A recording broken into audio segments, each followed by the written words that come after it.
तो मैं बताना चाहूँगा कि थैलेसीमिया के बारे में इसमें थैलेसीमिया जो है आपका, हालांकि बच्चा जब पैदा होता है बिल्कुल ठीक होता है, 4-6 महीने के अंदर खून की कमी आती है और उसको तब से जब जांच करते हैं पता लगता है कि थैलेसीमिया मेजर है, उसको जिंदगी भर खून चढ़ाना पड़ता है और करीब 90 to 95% केस जो है पहले 2 साल में डायग्नोज हो जाते हैं। बचपन में महीने में 1 बार खून चढ़ता है, बड़ा बच्चा होता है तो उसको महीने में 2 बार, फिर उससे बड़ा महीने में 3 बार, जब अडल्ट होता है तो हर 2 हफ्ते में 2 यूनिट चढ़ता है। उसको रोज आयरन जनरेशन लोहा निकालने की दवाइयाँ देनी पड़ती है और खर्चा करीब 50,000 से 2 लाख रुपए सालाना आता है। परमानेंट और बोन मार्रो ट्रांसप्लांटेशन है, लेकिन HLA नेट डोनर मिलना बहुत मुश्किल है, इलाज भी महंगा 15 से 20 लाख रुपया, उसके बाद भी ये बहुत कॉस्टली है और रिस्की है। हमेशा हेपेटाइटिस बी, सी, HIV का खतरा रहता है।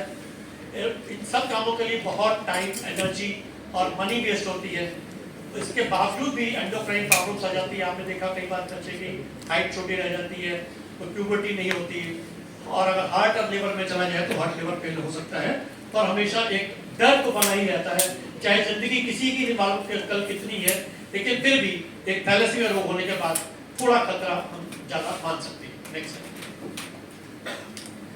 और अगर हम देखा जाए तो ये कुछ कम लोगों में नहीं है, करीब 5 करोड़ भारतीय ऐसे हैं जो थैलेसीमिया कैरियर है। अलग अलग क्षेत्रों में ये देखा गया है। हम दिल्ली की बात करें तो 3 से 10% लोग जो ऐसे हैं वो थैलेसीमिया कैरियर है। और अगर ICMR की स्टडी की बात करें तो 1 out of 18 is a thalassemia carrier in Delhi.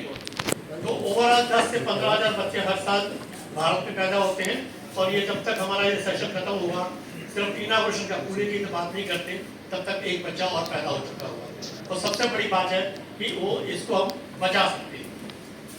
और ये हमेशा माता पिता से बच्चों में आता है। आपने देखा होगा इसमें जो हमने रेड दिखाया है वो नॉर्मल जीन है, येलो जो है अब नॉर्मल जीन है।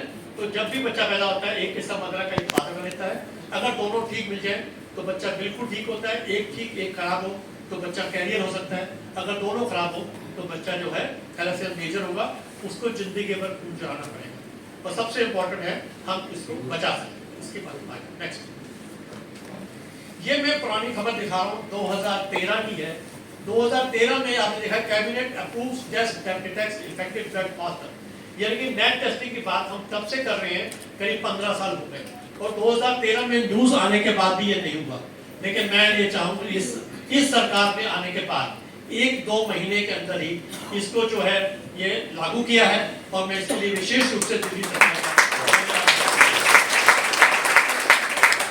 का फायदा ये है कि बच्चों में जो हेपेटाइटिस बी, सी, HIV जो है, वो जो पहले HIV की बात करें तो 22 दिन में उसका विंडो पीरियड होता था, अब वो मुश्किल से 4 दिन रह गया, यानी कि HIV का संभावना ऑलमोस्ट जीरो। ऐसे ही हेपेटाइटिस बी और सी की। नेक्स्ट, इसके लिए कहना चाहूँगा कि आपको हमें मालूम है कि PM के योजना हमारे प्रधानमंत्री, माननीय प्रधानमंत्री नरेंद्र मोदी जी ने आयुष्मान योजना, भारत योजना शुरू की है। और इसका जो लाभ है, करीब जो लोग 2011 की संसद में उनको ये योगदान मिल सकता है, सपाटियों को नहीं मिल सकता। नेक्स्ट, अब इसमें एक चीज और है कि जो भारत सरकार ने एक काम और किया है कि 70 साल से जो बड़े बुजुर्ग हैं उनके लिए इकोनॉमिक स्टेटस हटा दिया गया है। वो 2011 का स्टेटस नहीं है उसके अंदर। तो मैं ये चाहता हूँ कि हमारी दिल्ली सरकार है इसमें करे। और ये जो दूसरा नमस्कार, लेकिन मैं अपने स्पीकर महोदय से कहना चाहूँगा कि हमारे दिल्ली और उत्तर भारत के अंदर सिकल सेल नहीं है, तो इसका फायदा हमें नहीं मिलता। तो मैं चाहता हूँ कि दिल्ली के अंदर ये थैलेसीमिया एलिमिनेशन मिशन शुरू किया जाए। और इसके लिए जो है अपना इसका बहुत आसान तरीका है। Next slide. तो ये मास अवेयरनेस, हमारे जितने भी बड़े बड़े जैसे मान लो बिल्डिंग्स हैं, आपका जैसे सरकारी बिल्डिंग्स है और जगह पे मेट्रो है, बस शेल्टर्स है, वहाँ होर्डिंग लगाए जा सकते हैं। इसके अलावा जो है, अगर हम मैंने पहले आपको उसमें दिखाया था कि अगर हस्बैंड वाइफ दोनों कैरियर हो तभी बच्चे में रुक जाएगा। अगर हम हर प्रेग्नेंट वुमेन की पहले जो पहली बार विजिट करती है उस समय अगर उसको थैलेसीमिया की जांच हो जाए, अगर वो कैरियर नहीं है तो बच्चे में रोग नहीं जाएगा। अगर वो कैरियर है तो हस्बैंड की जांच हो जाए। अगर दोनों कैरियर हो तो बच्चे का भ्रूण में फीटस का जांच हो जाता है। अगर वो मेजर है तो उसके पास ऑप्शन होती है, अबॉर्शन कर सकते हैं, जो कि लीगल है। उस अध्यक्ष जी सबसे बड़ी बात यह है कि ये सब सुविधाएं दिल्ली में अवेलेबल है, हमें कुछ नया तैयार नहीं करना, सिर्फ इंप्लीमेंट करना। अगर हमारे दिल्ली के जितने बड़े से हॉस्पिटल हैं वहां पर HPLC जो टेस्टिंग मशीन है, CBC सब अवेलेबल है। जेनेटिक लैब हमारे पास ऑलरेडी रेडी है जो लोकनायक में चल रही है। हम पहले ही वो सुविधा सिर्फ दिल्ली नहीं, जो दिल्ली के बाहर के भी पेशेंट आते हैं उनको भी हम फ्री देते हैं।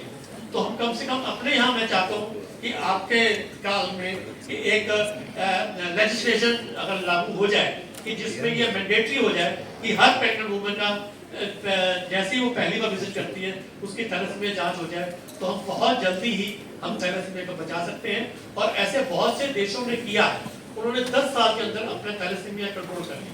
तो हमारे लिए कोई मुश्किल काम नहीं है, तो हम आराम से कर सकते हैं। इंफ्रास्ट्रक्चर की कमी नहीं है, सबसे बड़ी बात है। कई बार हम लोग इम्प्लीमेंट नहीं करते क्योंकि इंफ्रास्ट्रक्चर नहीं होता। यहाँ इंफ्रास्ट्रक्चर अवेलेबल है, सिर्फ हमें एक डिसीजन लेना। नेक्स्ट, ये सॉरी मैं पहले आयुष्मान की बात कर रहा, ये आयुष्मान भारत जी अपना प्रधानमंत्री जी ने लागू किया था। Next slide. और उसमें यह है कि 70 वर्ष की आयु के बाद उन्होंने ये हटा दिया क्राइटेरिया कि उसमें इकोनॉमिक स्टेटस होगा, कोई भी इकोनॉमिक स्टेटस हो वो 70 साल के बाद जो है उसको ये लाभ आयुष्मान कार्ड मिलेगा। Next slide. ये उन्होंने लिखा कि हर एक को 5 लाख मिलेगा। नेक्स्ट। और सबसे बड़ी बात है कि ये पिछले काफी साल से दिल्ली में लटका हुआ था, ये सरकार आते ही इन्होंने प्रधानमंत्री जन आरोग्य योजना का यहाँ पर इम्प्लीमेंट स्टार्ट कर दिया। तो इसके लिए भी मैं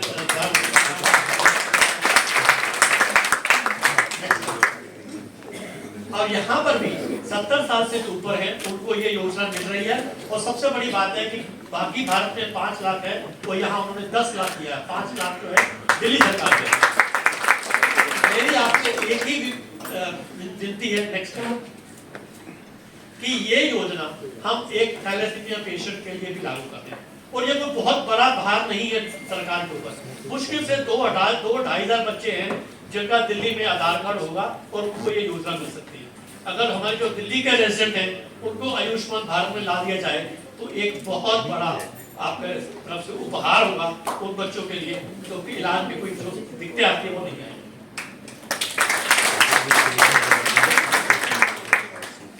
मैं इन्हीं शब्दों के साथ यही आपसे विनती करता, मैं आपसे